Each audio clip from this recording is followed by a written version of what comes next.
في الفيديو ده هنعمل كاندي من قشور البطيخ. ده ترند كده كان منتشر الفترة اللي فاتت وبيقولوا لنا اوعوا ترموا قشر البطيخ او مش هترموا قشر البطيخ تاني ابدا.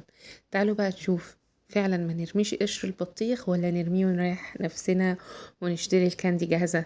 تعالوا بقى قبل ما نبدأ ما تنسوش تعملوا لايك للفيديو وشير لو عجبكم، ويلا على طول نبدأ. معانا قشر البطيخ بتاعنا، طبعا غسلينه كويس جدا قبل ما نقطعه وقبل ما ناكل البطيخ. خلاص كلنا البطيخ واتبقت القشرة بنجيبها كده نقطعها بحيث ان احنا نسهل على نفسنا ان احنا نقشرها ما تتعبناش، وبنشيل جزء كويس كده من القشرة الخضرة دي عشان ما تبقاش ناشفة معانا. ونبدأ نقطع بقى القشر بتاعنا.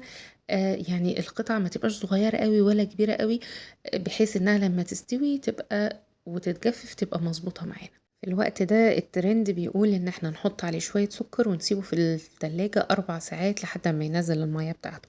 بس انا برضو شايفة ان الخطوة دي مش ضرورية، لان كده كده البطيخة يستوي معانا وينزل المية وهي نتيجة واحدة.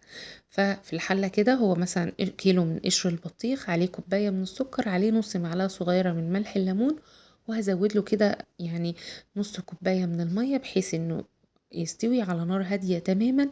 هينزل كل المية بتاعته برضو وهيستوي ويبقى مظبوط.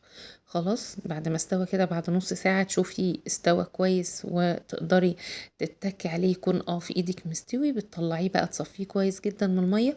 وبرضو هما في الخطوة دي بيطلعوه على مناديل تنشف. انا برضو شايفة ان الخطوة دي مش ضرورية، لان كده كده احنا هندخله الفرن وهينشف وهيتجفف. باقي المية دي طبعا لو حابين تستعملوها في اي عصير هنقدر نستعملها لانها فيها سكر. دلوقتي هناخد بقى القشر بتاعنا ونبدأ نرصه كده في الصينية واحدة واحدة بعيد عن بعض. هنرمي البتاع اللي في ايدينا دي خالص لاني مش عارفة استعملها، وبايدينا كده هنرصه. وزي ما قلت لكم مش محتاجين ان احنا نجففه بمناديل ولا حاجة، احنا هندخله الفرن في الرف الوسط على درجة حرارة 200 او 180. هياخد من نص ساعة لساعة الا ربع على ما يوصل للمرحلة دي زي الفيديوهات بالظبط والترند ما قايلين. هم قايلين مدة التسوية 20 دقيقة، لكن هي خدت معايا وقت اطول شوية. فانتوا هتتحكموا في الموضوع ده بان انتوا تبقوا جنب الفرن كده وما تسيبوهوش برضو فترة طويلة. تمام، انا جففت صينية نشفتها شوية كده خليتها تبقى مقرمشة. بصراحة انا حبيتها اكتر المقرمشة، وسبت الباقي زي الفيديو ما قايل. تمام، حبيت ازود اضافة من عندي بحيث ان انا احسن الطعم شوية. عملت معلقة كبيرة كده من جوز الهند مع السكر، مع معلقة او ربع معلقة صغيرة من الفانيليا عشان تدي طعم حلو للسكر اللي هنزين بيه الكاندي.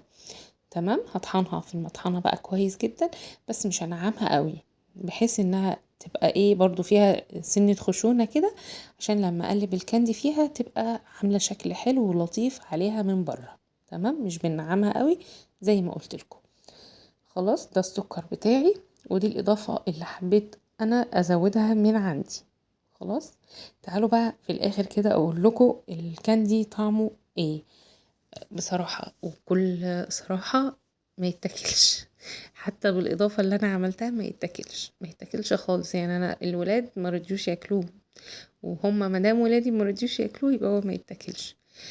شكله جميل جدا، يعني تحسوه كده الله رهيب، بس ما يتاكلش طعمه مش حلو خالص. بس بفكر ادخله في كيكه، اعمل الكيكه اللي هي بالفواكه المجففه واشوف كده هيبقى حلو ولا هبقى خسرت الكيكه كمان غير المجهود اللي ضاع في قشر البطيخ.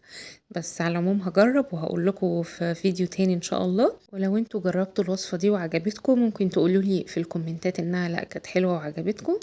وما تنسوش بقى لو الفيديو ده نفسه عجبكم تعملوا له لايك وشير، واشوفكم على خير يا رب، والسلام عليكم ورحمة الله.